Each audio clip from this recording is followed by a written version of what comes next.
दादु नमो नमो निरञ्जनं नमस्कार गुरुदेवता वन्दनं सर्वसाधवा परिणामं परङ्गत परब्रह्मा परापरं सोममदेव निरञ्जनं निराकार निर्मलं तस्य दादुजेवन्दनं। जय गुरुदेव भगवान की जय। साथियों, गुरुदेव दादू जी महाराज की कथा में हम आगे बढ़ेंगे। अभी तक हमने कथा में सुना शिष्य माधव दास जी का शिष्य बनना, और अब कथा में हम आगे बढ़ेंगे। दादू जी महाराज सांवर में ही रहकर भक्ति कर रहे थे। उन्हीं दिनों ढूंढार प्रदेश के कुछ संत द्वारका जी को रवाना हुए। द्वारका दर्शन के लिए निकले तो अहमदाबाद में रुक गए। अहमदाबाद में जब रुके तो उनकी मुलाकात दादू जी के चाचा आनंद राम जी से हुई, और आनंद राम जी ने उनका खूब सत्कार किया और संत सेवा की, और फिर दादू जी महाराज के विषय में पूरी बातें सुनी। दादू जी महाराज की चर्चा उन संतों ने सबने बताई कि दादू जी महाराज इस समय समर में विराज रहे हैं। उन्हीं दिनों सांवर से नमक ले जाकर बंजारे अहमदाबाद में बेच रहे थे। उन बंजारों से भी दादू जी के विषय में आनंद राम जी मिले। तब बंजारों ने दादू जी महाराज की संपूर्ण गाथा का वर्णन अपने हिसाब से किया, किस प्रकार मुसलमानों ने उन्हें परेशान किया और किस प्रकार प्रभु ने उनकी रक्षा करी और किस प्रकार नए नए चमत्कार हुए। बंजारों ने सब प्रकार से दादू जी की गाथा के रूप में सुना दिया।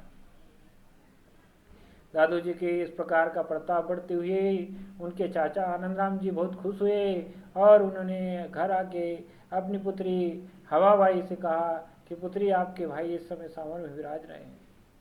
हवाबाई का दूसरा नाम हीराबाई था। हवाबाई तो नाम इसलिए रख दिया था कि वो हवा के समान चलती थी।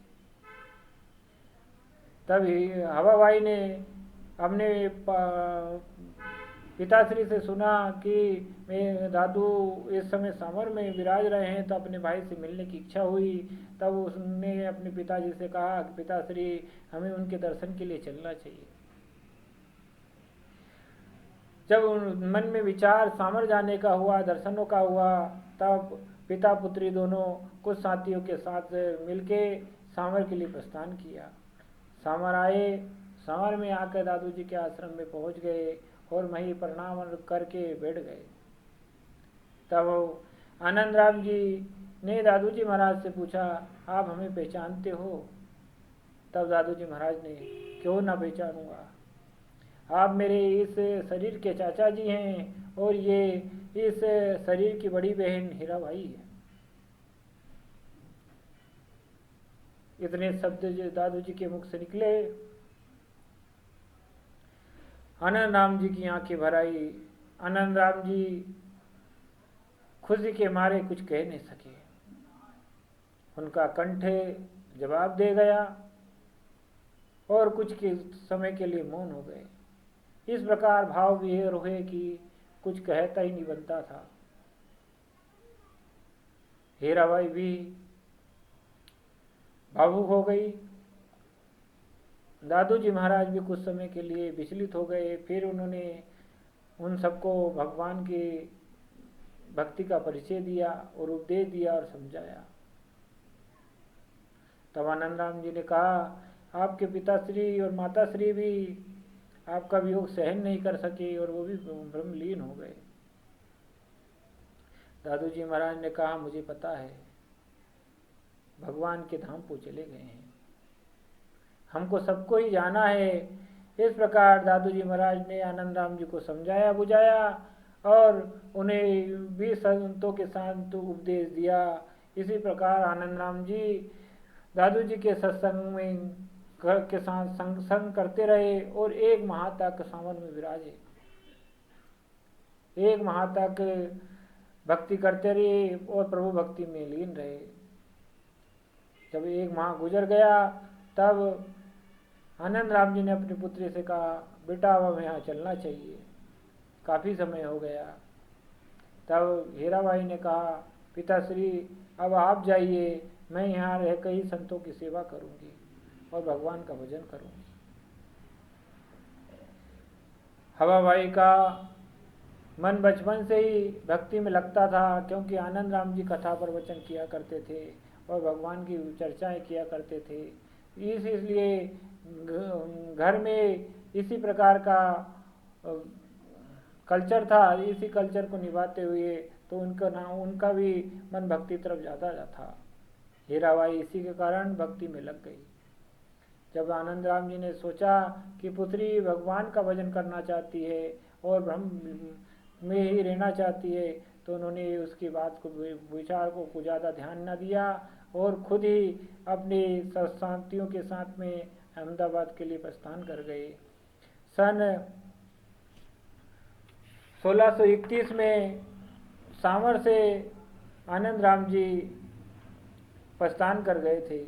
इससे पहले जब संतों ने उन्हें आनंद राम जी से दादू जी महाराज की के बचपन के अवतारित की कथा पूछी, तब आनंद राम जी ने उन्हें जब से अवतार हुआ और घर छोड़ने तक की पूरी कथा सब संतों के सामने कथा के रूप में उपस्थित कर दिया था। आनंद राम जी ने एक एक शब्द साक्ष्य के साथ सभी को बताए थे और सबको संतुष्ट किया था। इस प्रकार दादू जी की कथा जो जन्म की थी वो आनंद राम जी के द्वारा सभी को संतों को मिली। जब आनंद राम जी सावर से अहमदाबाद के लिए प्रस्थान कर गए, तब हीराबाई अपने भाई के साथ में ब्रह्म भजन करने लगी, हरि का गुण गाने लगी और संतों की सेवा करने लगी। इसी प्रकार दिन बीतते चले गए। एक दिन सावन में एक वैश्य परिवार आया जो दादू जी महाराज का बहुत भक्त था। उन्होंने दादू जी महाराज को प्रणाम किया और बैठ गए, लेकिन उनमें एक बालिका थी जो 5 वर्ष के करीब थी, वो नहीं बैठी। वो सभी संतों के पास जाकर उन्हें प्रणाम कर रही थी। सभी के पास जाती और प्रणाम करती, सभी के पास जाती और प्रणाम करती। ये चरित्र दादू जी महाराज ने उसको देखा, तो दादू जी महाराज ने देख के कहा, इस बच्ची को देखो, इस बालक को देखो, सभी को प्रणाम कर रहा है। इस प्रकार का शब्द दादू जी के मुंह से निकला और जैसे ही शब्द दादू जी के मुंह से निकला, वो बालिका बालक के रूप में परिवर्तित हो गई। ये बहुत बड़ा चमत्कार था। उनकी माता ने कहा, गुरुदेव ये बालिका है, बालक नहीं है। तब दादू जी महाराज ने कहा, हरि इच्छा, ये सब जो भी हुआ भगवान की इच्छा। उन्हें माता पिता ने देखा तो अपनी पुत्री बदल चुकी थी, बालिका की जगह बालक हो चुकी थी। सभी अचंभित रह गए। सभी संत ने देखे कि बालिका का बालक हो जाना, पूरे सावर में ये लहर फैल गई कि एक बालिका बालक हो गई। सभी ने दादू जी महाराज से पूछा, प्रभु ये कैसे हुआ? तब प्रभु दादू जी महाराज ने कहा, राम जी जाने, राम जी की लीला राम ही पहचाने। तब संतों ने विचार कर लिया कि दादू जी का शब्द है, अमोघ शब्द है, ये सत्य होता है। और सबने संतुष्ट कर दादू जी महाराज की और भगवान की जयकारे लगाए। और फिर उस बालक को लेकर उसके माता पिता तो अपने घर चले गए। इस प्रकार दादू जी महाराज ने चमत्कार किए और भगवान ने उनके चमत्कारों की पूर्ति की। भक्तों, दादू जी महाराज जो संत थे, उन संत के बराबर कोई संत नहीं हो सकता, क्योंकि दादू जी महाराज निर्गुणी और निर्मोही संत थे। कभी किसी प्रकार की कोई द्वेष भाव से कोई काम नहीं करते थे और सिर्फ हरि भजन किया करते थे। उनके वाणी में अमोघ शब्द था, सत्यता थी, इसीलिए उनकी वाणी सत्य हो जाती है करती थी और भगवान उनकी वाणी पर नजर रखते थे। भगवान के बहुत प्रिय थे, इसीलिए दादू जी महाराज और भगवान का रिश्ता भक्त और भगवान का एक दूसरे का प्रेमी का और प्रीतम का था। इसी के साथ अपनी वाणी को विराम देता हूँ। आगे कथा में और बढ़ेंगे। आगे क्या हुआ वो कथा अगले वीडियो में मिलेगी।